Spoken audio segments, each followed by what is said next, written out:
Some cars were built to be remembered forever, but others, not so much. There are so many cars that have been forgotten with time, not because they were bad, but because they became obsolete. Today, we're not just going to talk about any random car. We're going to talk about 10 of the craziest cars that have been forgotten in time. Number 10, Chevrolet Corvette C3. The Chevrolet Corvette C3 is one of those cars that feels like it was born to stand out. It hit the streets in 1968 with a design that was both aggressive and sleek and was hugely influenced by the Mako Shark concept car. The C3 was essentially a V8-powered machine wrapped in a beautiful body that made it hard not to notice. It had the looks to steal the show and the power to back it up, thanks to a variety of big block engines that made sure this Corvette was as fast as it was eye-catching. But the C3 didn't stay the same over its 15-year run. In the early years, it was all about speed and muscle, but as the 70s rolled around, stricter emission laws forced it to tone things down a bit. Still, it kept its cool factor and had its place in car culture for years. Number 9, 1958 Chevrolet Impala. If the Corvette C3 was a street racer, then the 58 Impala was the car that cruised in style. It was Chevy's top-of-the-line offering, and it looked the part with its huge chrome bumpers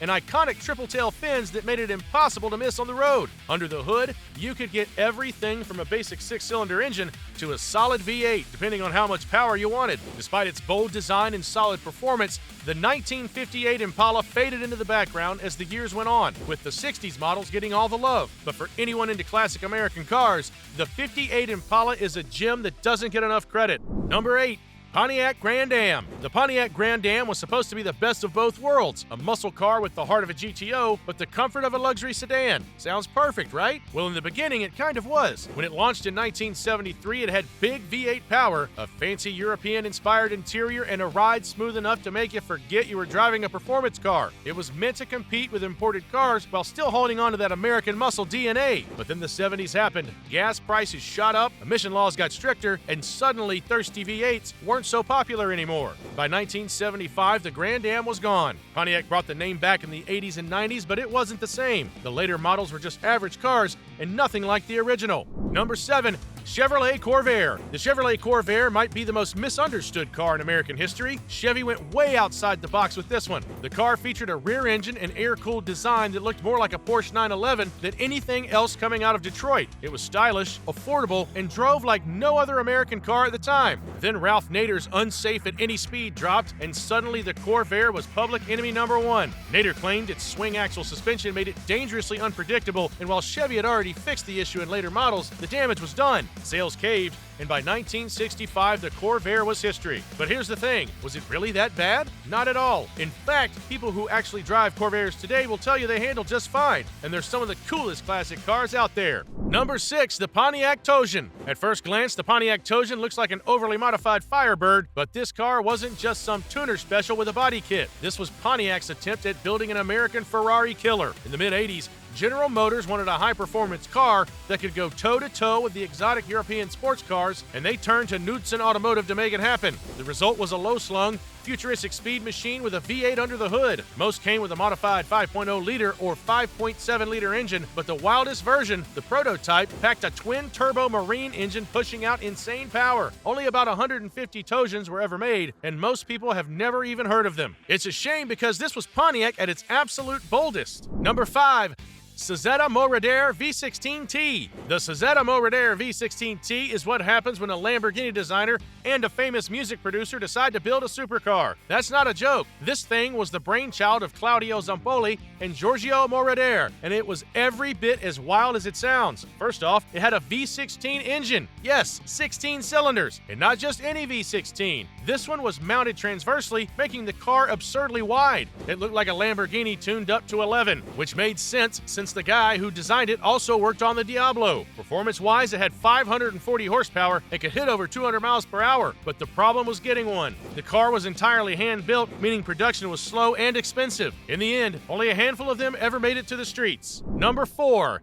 Nissan R390. The Nissan R390 is one of those cars that feels like it was never meant to exist outside of a racetrack. And honestly, that's because it wasn't. Back in the late 90s, Nissan wanted to compete at Le Mans, but there was a catch. The rules said they had to build at least one road-legal version of their race car. So Nissan did exactly that. They took their R390 GT1 Racer, added some headlights and a license plate on it, and called it a day. Under the hood was a twin-turbo, 3.5-liter V8 that generated around 550 horsepower, making it one of the fastest cars of its time. But here's the thing, Nissan never actually sold it. They built just one, parked it in a warehouse, and that was it. No production run, no buyers, nothing. It's a shame because the R390 could have been a Japanese hypercar icon. Instead, it's just a ghost. One of the coolest cars ever built, but never really given a chance to shine. Number 3, Lister Storm. Most people have never heard of the Lister Storm, and honestly, that's part of what makes it so fascinating. This was Britain's attempt at building the fastest four-seater car in the world, and in true British fashion, they put a massive Jaguar V12 under the hood and hoped for the best. And it worked, kind of. The Storm had a 7.0-liter V12 making 546 horsepower, and for a brief moment, it held the title of the fastest four-seater car ever made. But no one was really buying this thing to carpool. It was a race car at heart, and that's where it really made its mark, competing at Le Mans and other endurance races. The problem, however, was that it was ridiculously expensive, and only 4 road-going versions were ever built. Today, the Lister Storm is one of those cars that pops up in old racing history books and old video games, but in real life, it's almost never seen.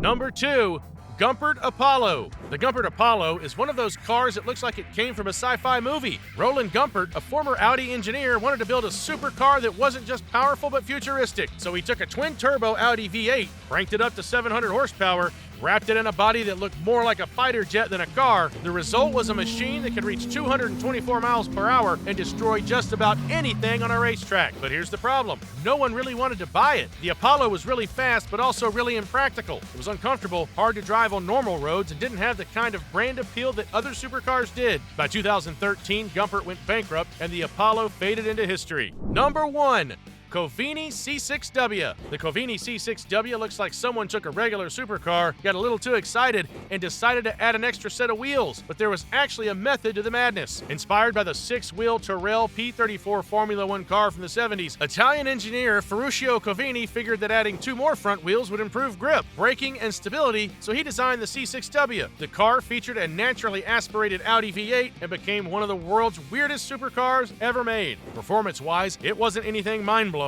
just 434 horsepower, which is pretty regular, but the car allowed for better handling. With 4 front wheels, the C6W had more contact with the road than any other supercar, making it theoretically one of the best handling cars out there. The only problem, however, was that nobody really tested that theory because almost no one bought one. As time passed, everyone just forgot it like it never existed. Which of these cars was the craziest? Let us know in the comments.